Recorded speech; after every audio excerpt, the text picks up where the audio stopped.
bad real estate agents. So I recently had a negotiation, and who you work with matters. Here is why.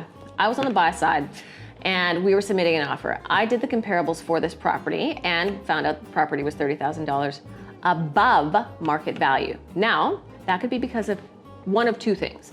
So one, you get unrealistic sellers all the time. So the seller themselves could just have this idea that they believe their property is worth more, or it actually could be the realtor themselves. So this property in particular was on the market for 6 months. So inventory shifts and changes in that time. What it turns out is it actually was the realtor, because the realtor did not keep up to date with the market values. So there have been recent comps that had sold for less, which brought the value of the property down.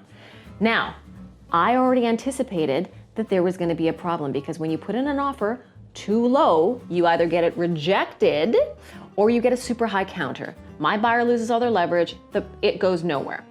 So I had to figure out a way to work with this, find out first what's the problem, two, how am I going to alter my approach?